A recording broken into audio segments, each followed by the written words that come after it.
Olá pessoal do quarto ano, tudo bem? Aqui é o professor Anderson, professor de arte do Colégio João e Marcela, e vamos dar início à aula dessa semana. Semana passada concluímos o nosso capítulo 20, então hoje vamos dar início ao capítulo 21, que se chama Personagens Invertidos e Divertidos, tudo bem? Peço que vocês abram na página 81 e coloquem a data de hoje. Nesse capítulo vamos aprender um pouquinho sobre o artista Joan Miró, sobre as técnicas de gravura e sobre a obra de arte surrealista. A nossa atividade prática da próxima aula, ela será um pouquinho adaptada por questão da pandemia e também por questão de preservação do meio ambiente. Vocês vão entender isso um pouquinho depois, tá? Então vamos para a página 81 e nós vamos fazer a leitura deste texto que se inicia aqui e depois nós vamos ler um pouquinho sobre o retrato do artista Joan Miró, tá? Vamos lá. No teatro, chamamos de personagem o que ou quem está sendo representado com comportamento e ações específicas no desenrolar da história. Então, nesse início de parágrafo, eles explicaram para a gente o que é a personagem. Uma personagem ela pode ser uma pessoa ou um ser da natureza. Não só isso, né? Pode ser uma pessoa, um objeto, um animal, um fenômeno, um ser da natureza. Quando o bailarino desenvolve uma coreografia com enredo específico, também está representando uma personagem.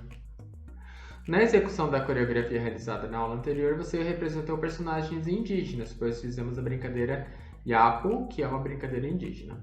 Personagens também podem aparecer em histórias, em narrações, em poemas e em acontecimentos descritos no jornal. Então, por isso que nós temos personagens que são reais e alguns personagens que são considerados fictícios porque não existem na vida real.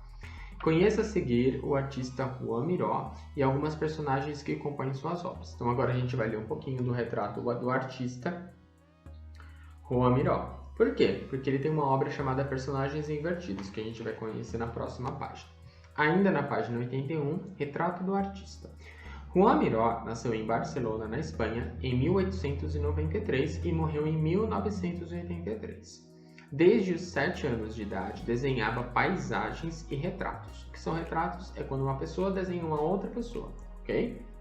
Aos 14 anos, ingressou na Escola de Belas Artes.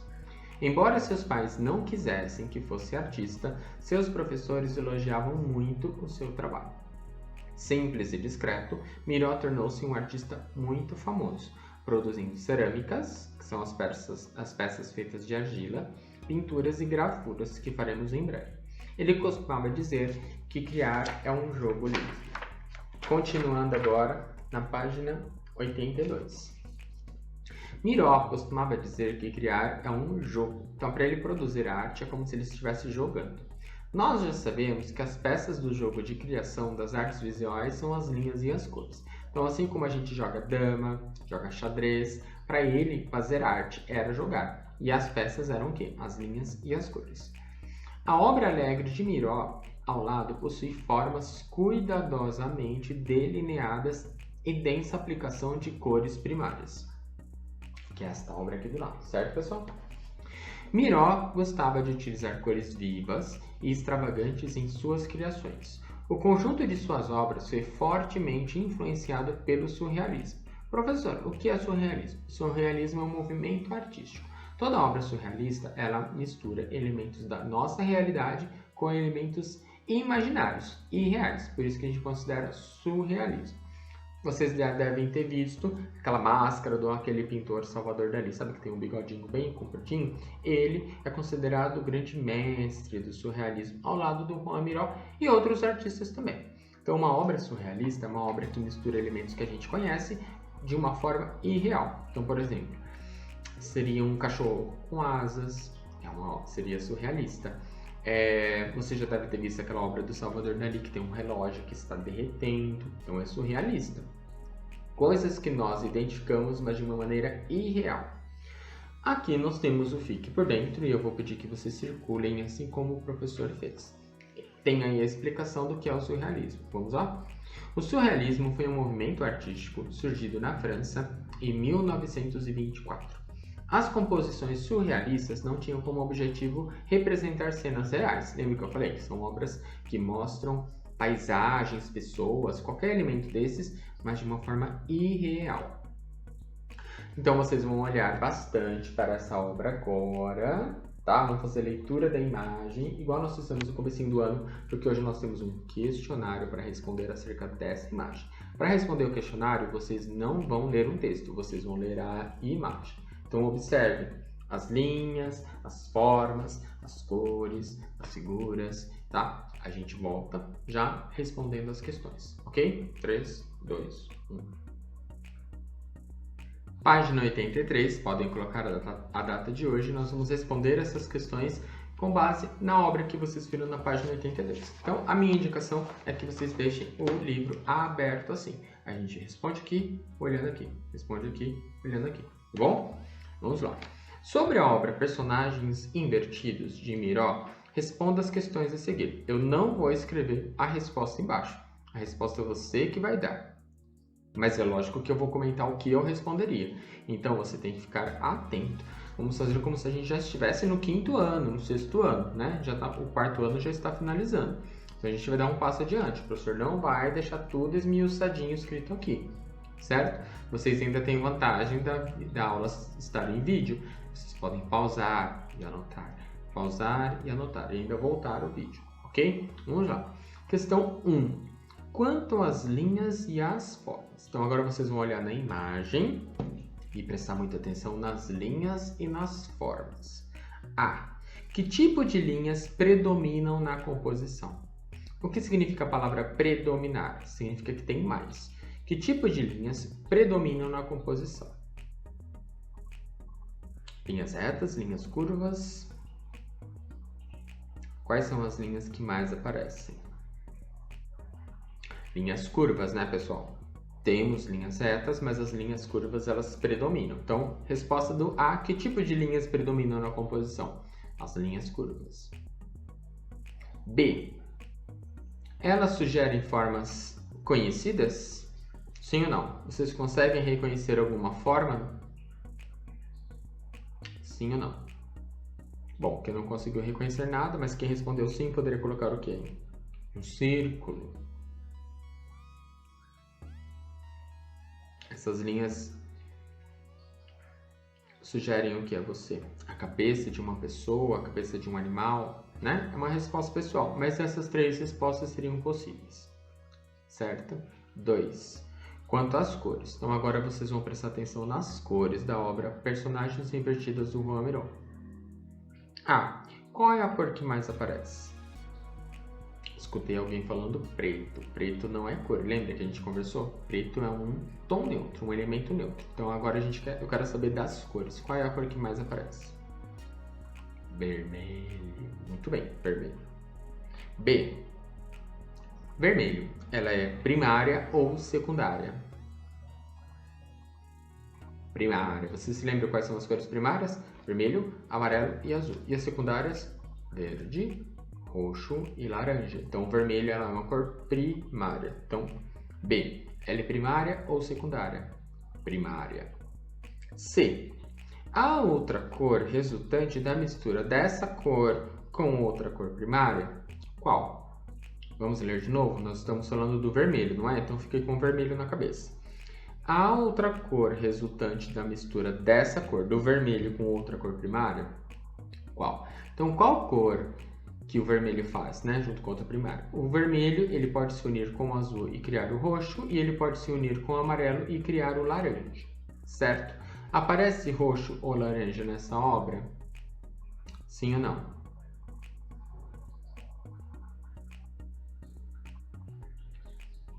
Não, né, pessoal? Porque aí nós não temos o roxo e nós não temos o laranja. Observem bem, para vocês, essa cor aqui, ela é roxa ou azul? No meu livro, eu entendo como azul, certo? Mas eu sei que dependendo da impressão do livro, ela pode dar uma aparência aí de roxo. Por isso que eu respondi que não, porque para mim, no meu livro, eu consigo identificar como azul, ok? Eu já procurei em outros livros que nós temos a obra do Juan Miró e eu também entendo como azul, mesmo nessas outras publicações e na internet, tá? D. Qual é a cor que aparece uma única vez? Essa é fácil, né? Qual é a cor que aparece uma única vez? Amarelo. Alguém aí falou verde, mas o verde aparece 2 vezes. Então, o amarelo aparece uma única vez. Questão E. Há alguma cor primária que não aparece na obra? Qual? Bom, nós já temos o vermelho, nós temos o amarelo e nós temos o azul. Então, não. Por quê? Porque o livro entende esse azul como roxo, né? Por isso que nós não vamos conseguir responder o F. Então, ó, há alguma cor primária que não aparece na obra? Você vai colocar não. E o F nós não temos como responder, porque se a gente considera esse daqui como sendo azul, o F fica sem resposta, tá? Se nós considerássemos roxo, daí sim a gente teria como responder. Tudo bem, pessoal? Então, nós respondemos a questão 1, o A e o B. A questão 2, nós respondemos até o E. O F, vocês vão fazer um risco nela. Combinado?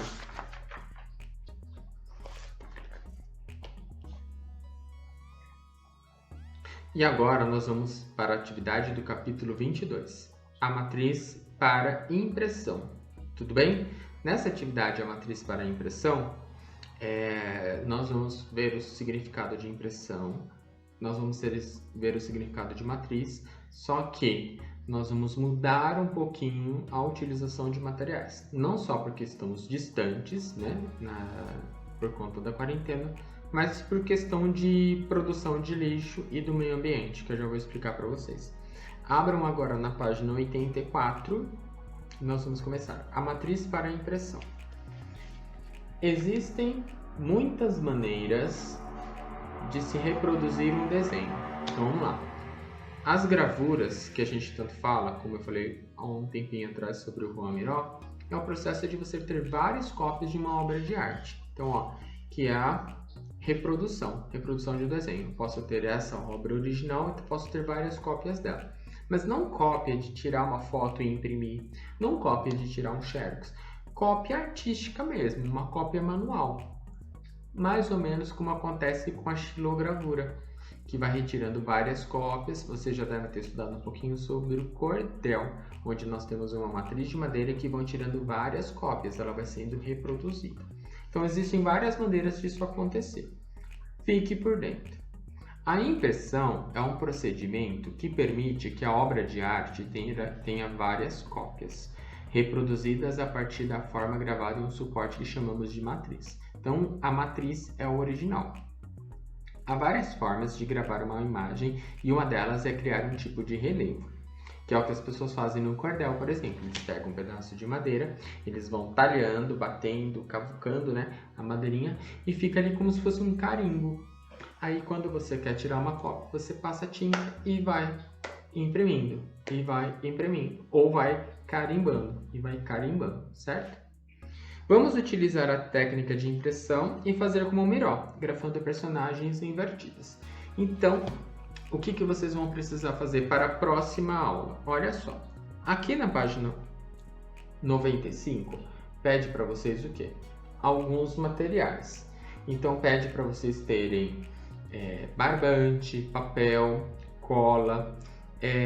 A matriz também pode ser feita com a bandejinha de isopor, só que nós não vamos fazer desta forma, porque com o barbante e com o papel, nós vamos criar uma matriz que a gente vai estar misturando cola, tecido e papel. E se usarmos a bandejinha de isopor, vai ficar pior ainda, porque tudo isso junto, né? A gente vai começar a produzir cada vez mais lixo e o isopor ainda não dá pra gente nem jogar no lixo orgânico e nem mandar para reciclagem, certo? Então, aquele jeito clássico de se fazer, utilizando o barbante e o papel, ou cavucando a bandejinha de isopor, nós vamos fazer bem diferente. Nós não vamos fazer desse jeito, primeiro porque vocês estão distantes, eu não sei o material que vocês têm em casa, e pela produção de lixo. Então, o que eu vou pedir para vocês terem para a próxima aula? Vocês vão ter um pedaço de revista, uma folha de revista velha, ok? Vocês vão precisar de tesoura, vocês vão precisar de um lápis para fazer o desenho, e vocês vão na cozinha e vão pegar um pedacinho de palha de aço. Essa palha de aço depois você pode devolver lá na cozinha. A gente vai usar só um pouquinho. Então olha só, nós vamos trocar todos esses materiais. Cola, papel cartão, barbante, bandejinha de isopor, tinta, esponjinha. Nós vamos trocar tudo isso por apenas, deixa eu mostrar aqui, ó. Vou colocar até destaque para todo mundo ver. Ó, nós vamos trocar todos aqueles materiais por isso. Tudo bem? Isso daqui é material de uso diário, isso também, então isso aqui não é lixo. A revista é papel e ele não vai estar sujo de tinta, então você vai poder jogar no lixo para mandar para reciclagem, e isso daqui você vai devolver depois na cozinha. Então a gente vai quase não produzir lixo nessa atividade. Tudo bem? Então nós vamos parar por aqui e semana que vem a gente continua a nossa atividade com esses materiais que vocês vão separar, que todo mundo tem em casa. Tudo bem? Pessoal, um grande abraço e até semana que vem. Tchau, tchau.